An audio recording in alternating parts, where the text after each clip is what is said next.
Radical. Welcome to Flea Market Stories, documenting one man's journey into the world of flea marketing. And man, it's been a journey. Been a journey going into year 3, and I think I can finally do this. 3 years of doing these flea market story uploads, I can finally do this, which is not just something I want to do for this channel, but maybe start a little discussion on ranking the physical medias. When I talk about physical media, I'm going to tell you what I mean. And what you might consider physical media might be different than what I consider physical media. There's a lot of different types of physical media out there.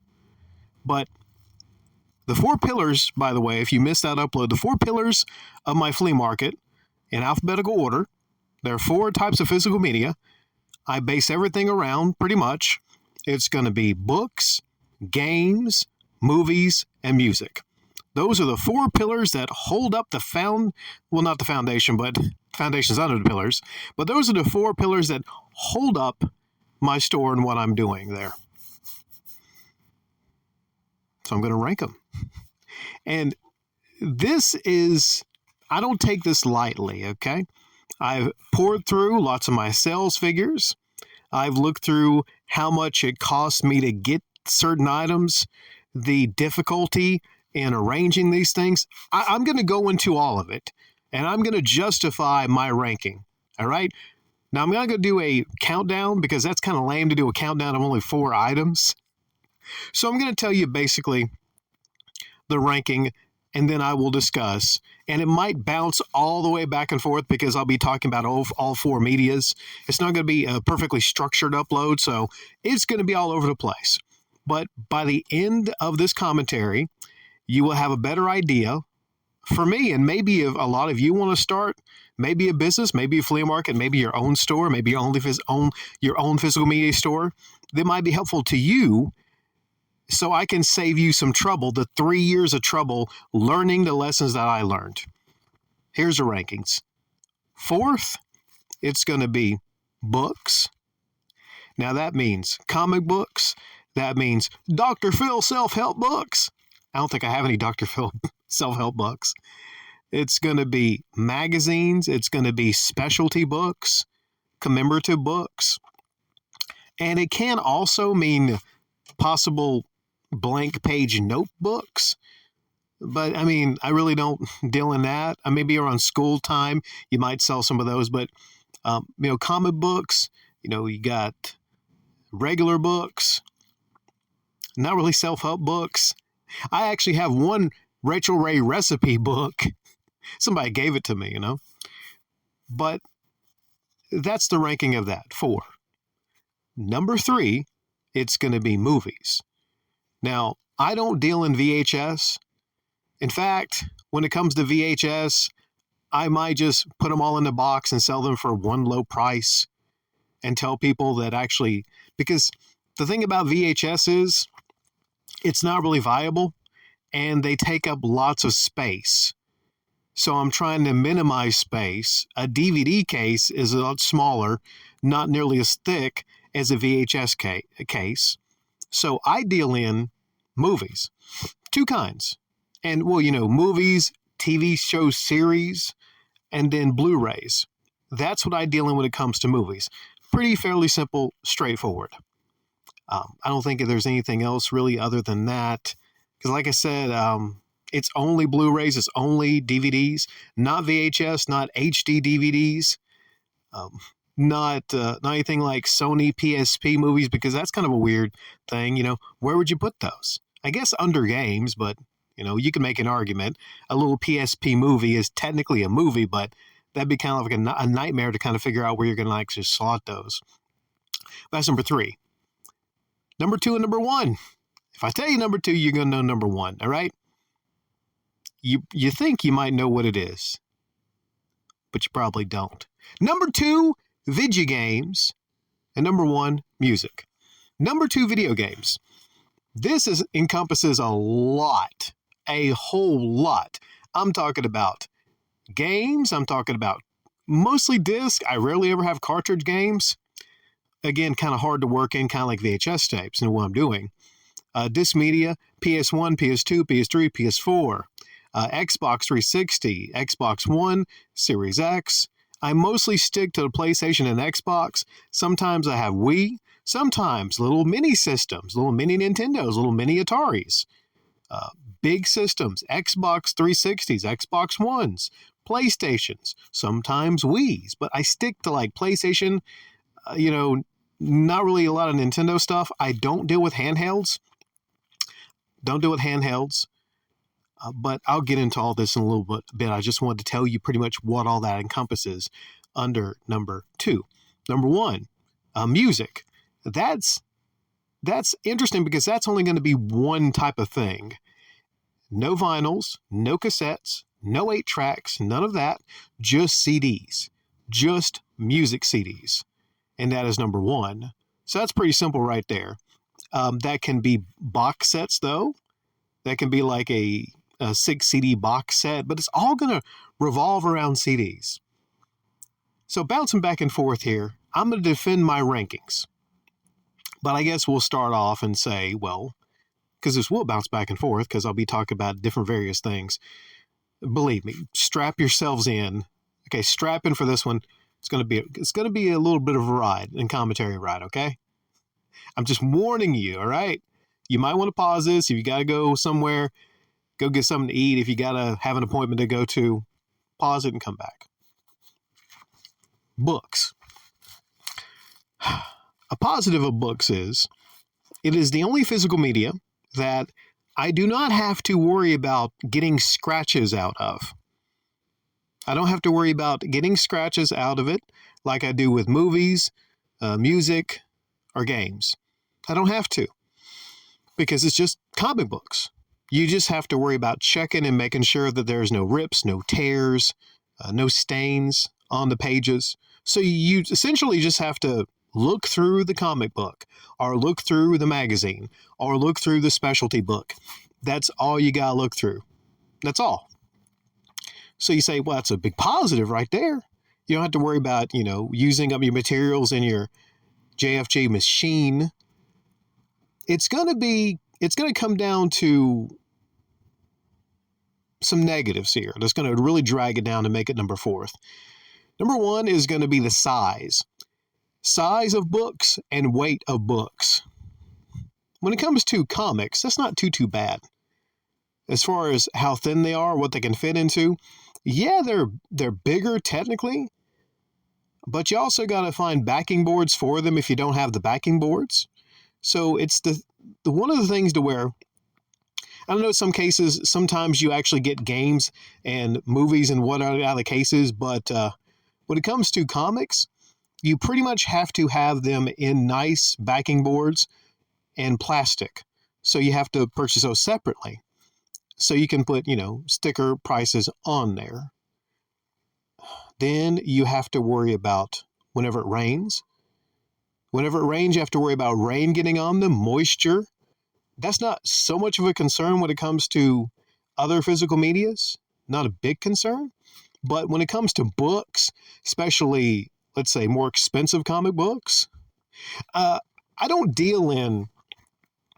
take a lot of things in the car with me that are expensive type books because it's so easy to actually crease or maybe slightly damage a book because I keep them and I transport them. Well, I got a little closet there, so I guess I could put comics in there, but I like to pretty much take everything home with me for the most part. That's in any way, shape, or form valuable, are definitely things that I sell through other people. There's One Row Comics that basically, there's a lady I sell for them and we split the revenue. But more on why it's ranked number 4 is the weight of what you're dealing with, the awkwardness of displaying it, because it's not something like all the other physical medias I can just easily put in the trays. I actually had to give some thought in what I'm going to display it in.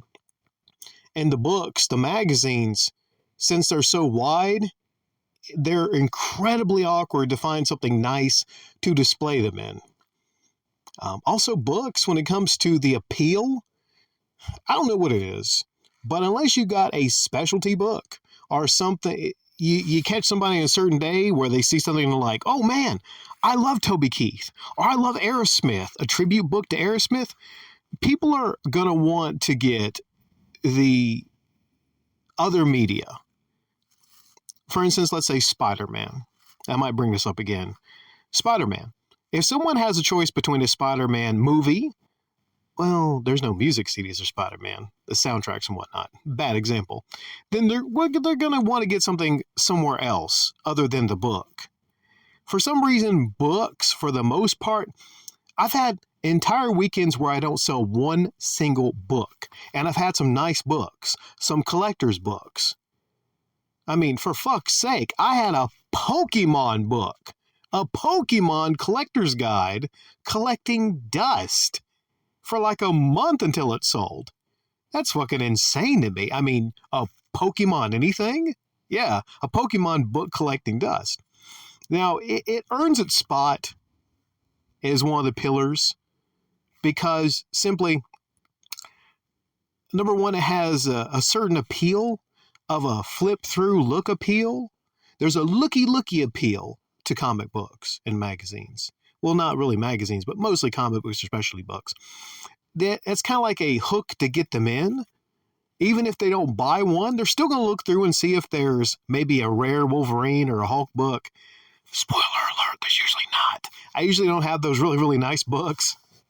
I usually have the cheaper books because if I have a nice book, what I do is I hold on to it myself in my personal collection, or I trade down and get lesser expensive books.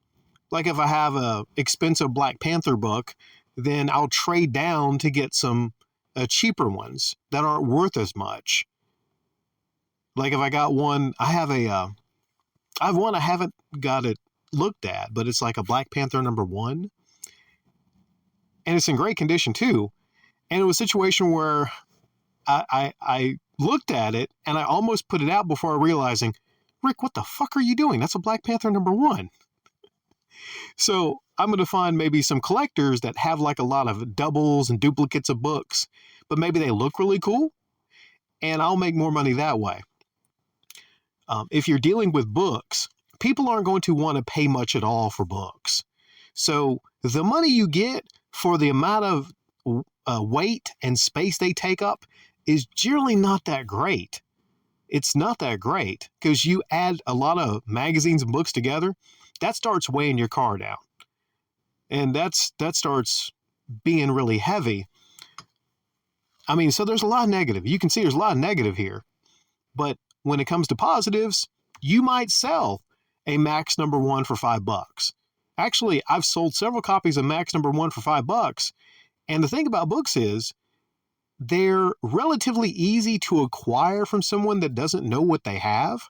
So you might get a long box of books for $100, and there might be a ton of X-Men, Wolverines in there, really nice looking covers, stuff that over time will sell.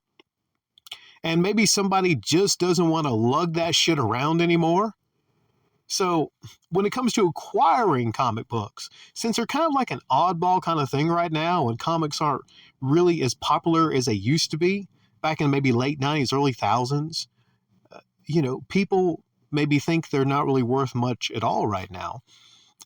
So when it comes to that, you can acquire them okay. And you might have a couple customers that come by and get some. But for me, it's mostly a loser. It is mostly a loser. It deserves to be in the spot because there might be a good comic book day, and sometimes I might sell a magazine or two for like $4 or $5. But mostly it is something that it holds its one leg, its one pillar. It's very important because it gets people coming to take a look, or they see it and they go like, ooh, comic books, like I haven't seen comic books in a while. That's interesting. But it's not a heavy hitter type of a deal where I know I'm going to get a ton of sales. It's kind of just mostly a support piece. Next up, number three is going to be, it's going to be movies. Now, movies, you would think, might even be in the first or second because, well, Everyone watches movies. Everyone watches movies, but the thing is, it's not exactly how it was maybe a decade ago. So many people are streaming movies now. The value of movies, physical movies, in most cases, is pretty low. I'll tell you why it's pretty low. There's situations where you can sell maybe some Adam Sandler movies for $3-4. You can sell a Spider-Man or a Batman for $5. You can sell Star Wars maybe, especially A New Hope, 2-disc collector's edition for $5. But that's it. All right. People look at you sideways if you put anything more than $5 on a movie. And it is difficult. Oh, so fucking difficult and painful if you want to sell a box set series that's all disc. This is one reason it ranks 3. And definitely it's not 4, but it ranks 3. If I have a item like a Simpsons box set and it's not wrapped and not sealed, or Futurama, I gotta watch all that shit. I gotta look through the disc, clean the disc, and if there's 7, 8, 9, 10 discs in that bitch, I gotta go through the whole fucking thing. That's a headache. I mean, unless it's a show I really like to watch. I pretty much, because that's how I run everything. I even dislike multiple disc movies. I even hate a special features disc and a regular. And I despise, don't get me started, I fucking despise a dual-sided DVD movie. Dual-sided, side A, side B, full screen, widescreen. Shit. That's a bright idea to put them on both sides. I think there should be no disc that's like that. You should always have the art on one side. Because people grab their grubby mitts on the one side. Because it's impossible to keep that clean if you basically have one silver reflective side and another silver reflective side. That's just how I feel. Don't you hate it? Don't you hate them also? First thing I do whenever I come across and I get a lot of DVDs in a box, I look through. I either snap or fucking throw away the double-sided. Throw that shit away. Get rid of it. Well, I mean, I put it aside. I watch the movies and maybe they're... Unless I'm just really pissed off and I'm like, oh, fuck it. Like, it's maybe a really great movie and I wanted it for my collection or, I wanted to sell it. I'm like, oh, shit, I hate this shit. I just don't know why. I just hate it because it doesn't need to be the case. There's no reason, no need for there to be any dual-sided DVD. I can't stand it with a passion. So there's definitely negatives when it comes to that. And that's why I'm putting it through here that the negative when it comes to movies is they're easy to acquire, but when you run a business like I do, it's not like comic books where you acquire them and then you just make sure there's no rips, no tears, no soles, no stains. But with me and my particular business, and I suggest everyone who runs a business do this also, you clean your shit, you have everything looking nice, you get all the dirt, the stain, whatever, replace the case if you need to.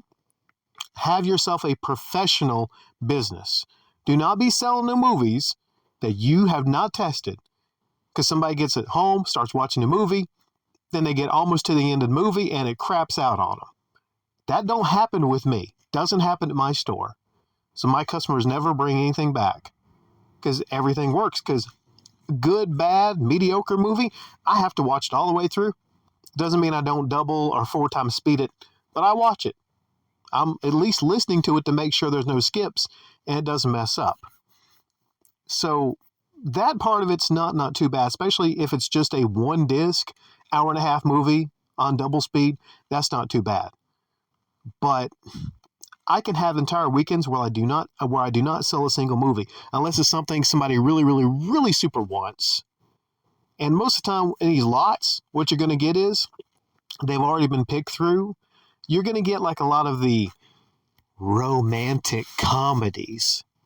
Oh, geez, romantic comedies. Hardly nobody wants any romantic comedies outside of the big ones, maybe like, the Sleepless in Seattle or something like that, or How to Lose a Guy in 10 Days. People ask for some of them, but most of the time, just a generic shit.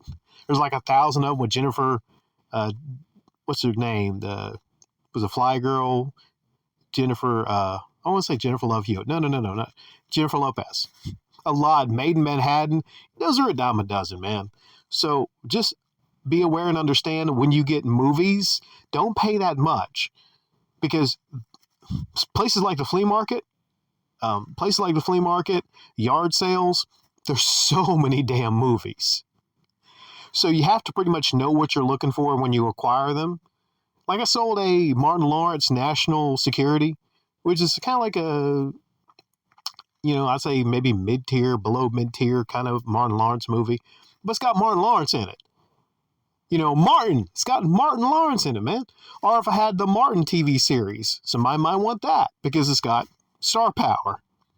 I might sell a Will Smith movie because, believe it or not, he's still relatively popular. A lot of people didn't like him because of slaps Chris Rock a couple years ago. Or Chris Rock. I might sell a Chris Rock Bigger and Blacker DVD tour. But temper your expectations for it, and you'll be okay. Now, not saying that people don't still buy movies and they have interest, but you're not going to make a whole lot for the time you invest in watching the movies and cleaning the movies. And forget about it if you got some movies that are all scratched up. If I see a movie and it's all scratched up, unless it is just a rare movie or something like that, I am definitely not going to waste my materials in my JFJZ Pro. I'm not. Not for a movie like that.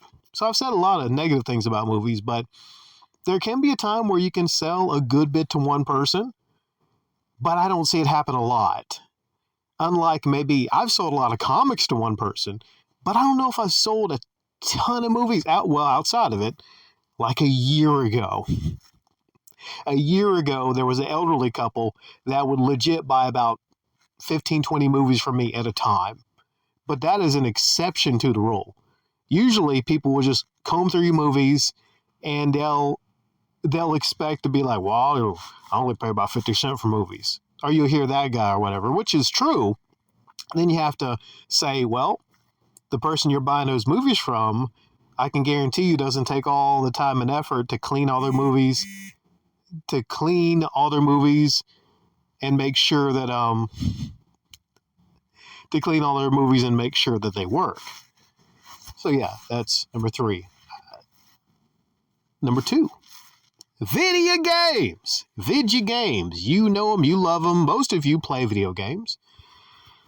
I play video games. I have a soft spot in my heart for video games. I mean, I watch movies, I listen to music, I read comics, read books. But when it comes to video games, I'm pretty passionate about them, But a lot of you that listen to me are passionate about games also. And you're probably scratching your head wondering, if you're so passionate about games and you love them so much, then why did you rank them number 2? Tell you why I ranked them number 2. There's a lot of ups, a lot of positives, and it's almost like a night and day between movies and books and games and music, as you'll hear about in a minute, a little bit. There was so much interest for video games. So much interest, not only getting them to play them, to have fun, to share the experiences, looking for older games. Oh man, do you have that PS2 game? I loved ATV Off-Road Fury. Man, that was so great. Do you have that? Oh man, do you have Jak and Daxter? I used to love playing that game with my brother. Oh man, so there's a history of it. And there's so many people that hear about like games being worth so much money, and there's a money aspect to it also, which is something you don't really hear a whole lot when it comes to, you hear them some about comics, but you don't hear them about movies, whereas the value of movies is low, value of games is generally high. But because of that, you have to pay more to get games. Games are harder to acquire, and then when you get them, it's harder to find them in great condition.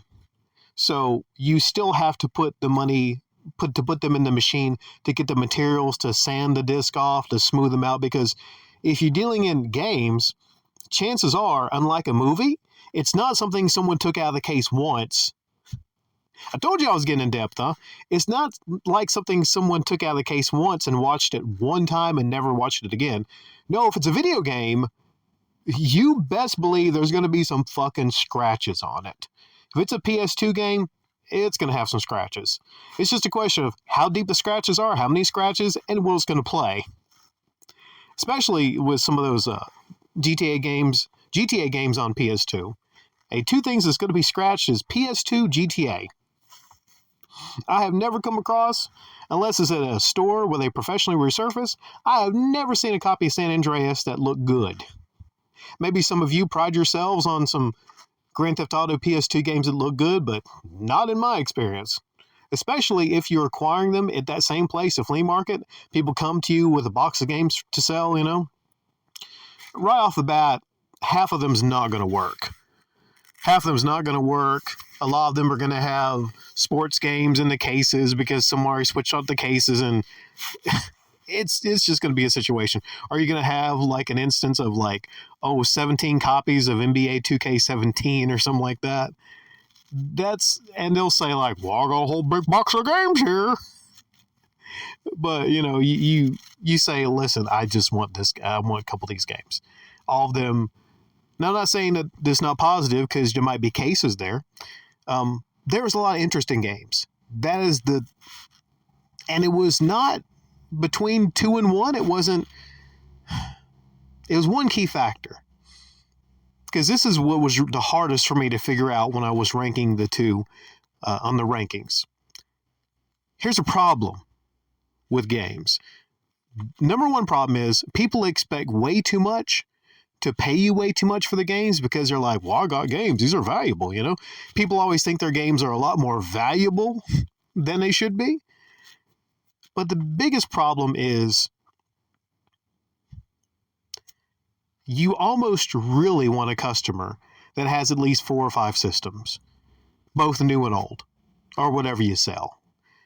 That's what you want. Because chances are you're going to have some games, but they're not going to have the system to play them on. They're going to look at the games and they're going to be like, oh, if I had the system, hey, if I had this system, do you sell the system? Do you sell the system? Because games as a physical media, that bleeds into the systems, which I'll briefly talk about because they're connected to it. That's the problem, is most everybody does not have every single game system. So you might be selling some great games, some fun games, but you best have access to get the system for them if they want the system. So when it comes to the games and the systems, I mostly sell the Xbox 360 and the systems and the games. Sometimes maybe a PS3 and the games. Sometimes it's easier because there's no fucking power brick, so they're easier to display. But for some reason, PS3s are a little more expensive to get than the Xbox 360s. Here's how I usually run it. I'm about making money. So I usually get the cheapest Xbox 360, which would be the white ones, the old style, the ones that people think all have the red rings. I get those, I set them up, and I almost hope in a way they don't sell because I wind up, by people that have the system, by playing the games, I wind up actually doing better when I don't sell the systems. So if I put $120 on a white Xbox 360, people might turn their nose up and scoff, like, scoff, scoff, scoff. Well, they don't actually make that sound effect. But I'm not going to sell them for cheap. I'm not. Because number one, I got to make money. Number two, it could be a pain in the ass to find 360s where everything's working perfectly. And I have problems usually with the disk drive, the first generation. But that's why I can get them on places like shopgoodwill.com for around $20-$30. And if I sell them for $120 with a 1-year warranty, then I usually wind up doing good until, that warranty might come back and bite me. But I think overall, that's mostly what I put out there. And the games bring attention. kind of like comic books, the games bring attention in. So once they're there, they might look around and say, oh, you got movies, you got this, you got that. So it's a hook. Especially the fact that I can, when it comes to 360s, I can set up the systems, have Mortal Kombat running, Grand Theft Auto running, and even if it's an older version of the game, they're still fun. So people might still want to sit down and play some games. And guess what? If somebody's sitting down playing some games, somebody else comes by, and the kids are like, oh, wait a second, he's got some pretty cool stuff there. Mister, how much of your system's there, mister? And then they start playing them. And even if they have a brand new Nintendo Switch, they're having so much fun there, they might want a 360. So when it comes to the ecosystem, games are incredibly important for my physical media business. But it's not the most important. No. And I made this discovery because I started just adding more and more and more and more and more.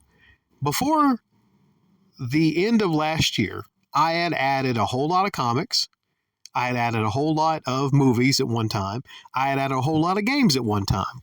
But I have not had as much turnover and as much success. And I don't even have like the best musical artist.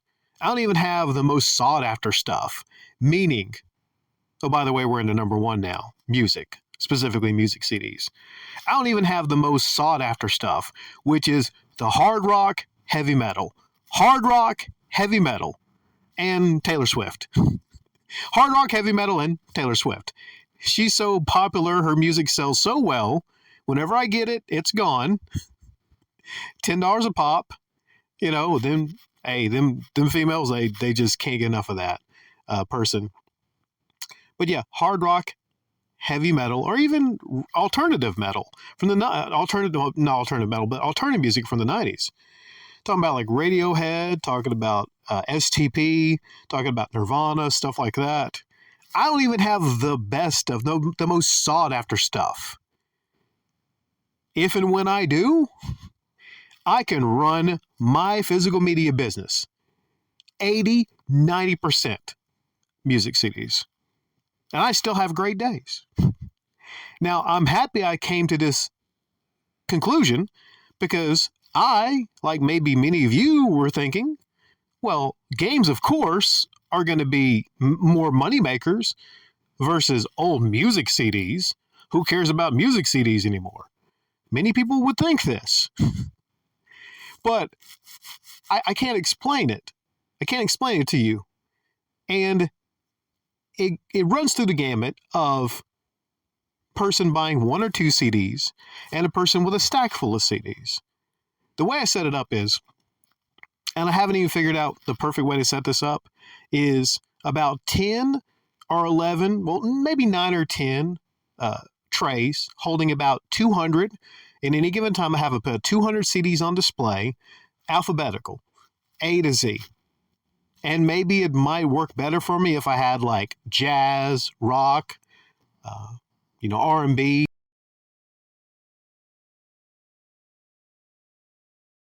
When it comes to music also, this is the key part that puts music over the line. When it comes to acquiring music, it's not like games. You're not going to pay a premium when it comes to music because, well, music CDs, they're just, they're old. A lot of people throw them away. It's not the same kind of deal when it comes to games. You'll pay a premium when it comes to a lot of old games. But there's still a lot of old music CDs like AC/DC, Judas Priest, specifically the rock stuff, Aerosmith, that you will still get money for. Is it a lot of money? $5-10 at the most. But I'm telling you, it adds up.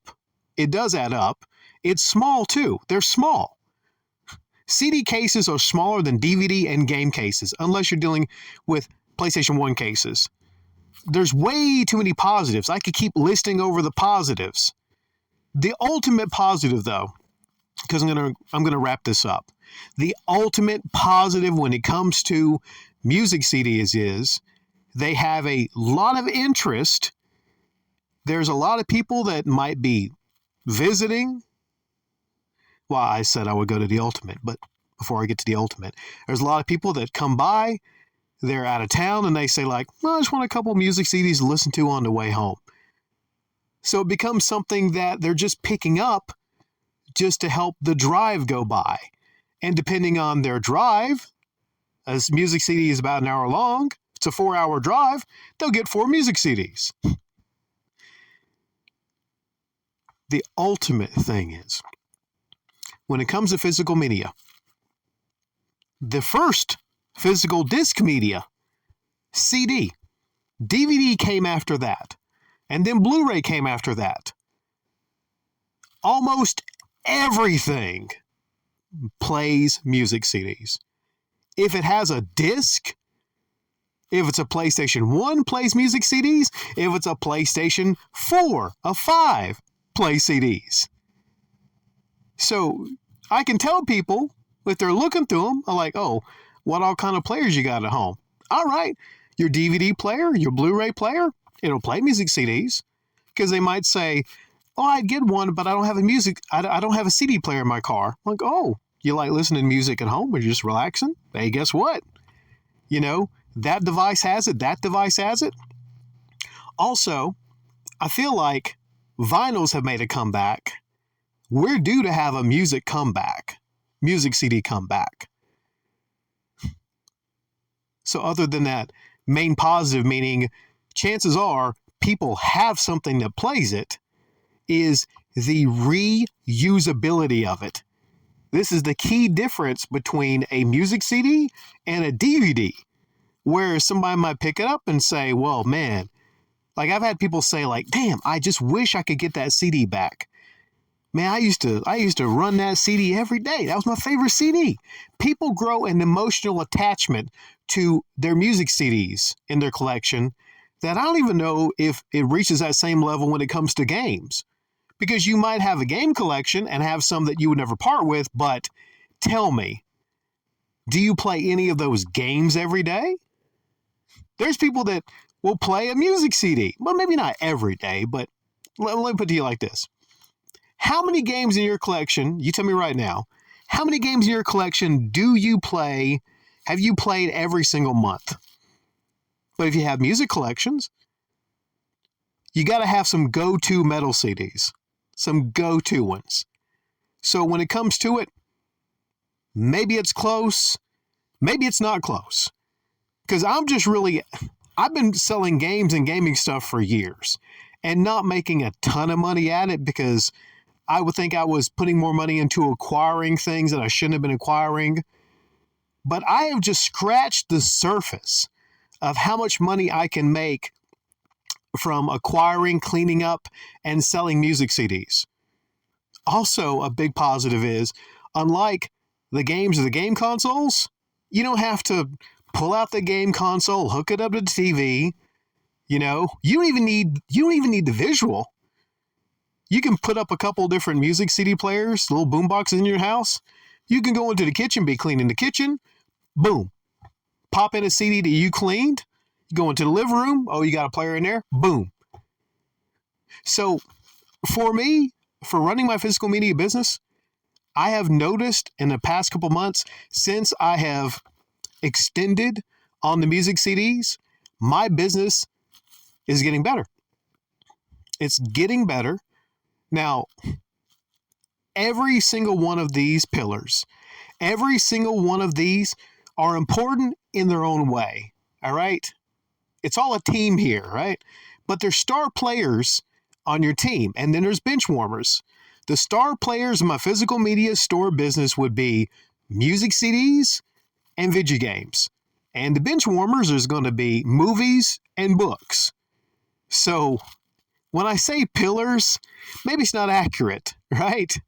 Or maybe you need a lot more of things like the books and the movies to hold up their sides, whereas I don't need as many when it comes to the music CDs and the video games to get attention.